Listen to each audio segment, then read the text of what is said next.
दूध और उससे बनी चीजें हम सभी के जीवन का एक अहम हिस्सा है। ऐसे में गर्मियों के मौसम में दूध फटने की समस्या कई लोगों के लिए परेशानी का सबब बन जाती है। इस समस्या से बचने के लिए गर्मियों में हम एक दिन में 3 से 4 बार दूध को उबालते हैं। इसके अलावा दूध को देर तक इस्तेमाल करने के लिए हम इसे फ्रिज में रखते हैं। दूध से बनी बाकी चीजों को भी खराब होने से बचाए रखने के लिए फ्रिज में रखा जाता है।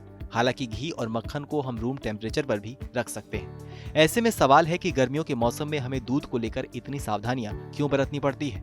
गर्मियों के मौसम में आखिर दूध फटने की समस्या इतनी बढ़ क्यों जाती है। अगर रूम टेम्परेचर पर रखे गए दूध को देर तक न उबाला जाए तो वो कुछ घंटों बाद फट जाता है।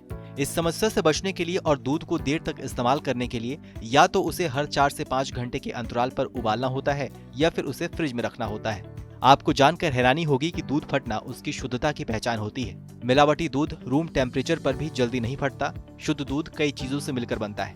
इसमें फैट, प्रोटीन और शुगर होता है। दूध में मौजूद प्रोटीन कोलाइडल घोल में निलंबित होता है।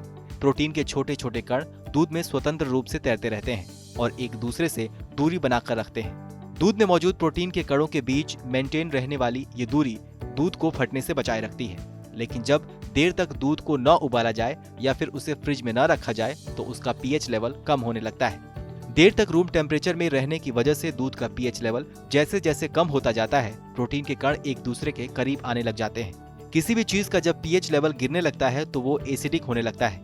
ठीक ऐसे ही जब दूध का पीएच लेवल भी गिरने लगता है तब वो एसिडिक होने लगता है और इस स्थिति में वो फट जाता है। बहरहाल, आपको हमारी जानकारी कैसी लगी हमें कमेंट सेक्शन में लिखकर जरूर बताइए।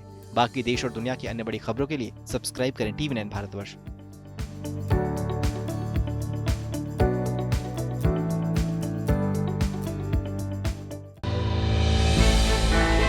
हमने की गलती फिर एक बार, कोरोना ने किया दोबारा प्रहार। मास्क, 2 गज दूरी, करें अपनी सुरक्षा खुद।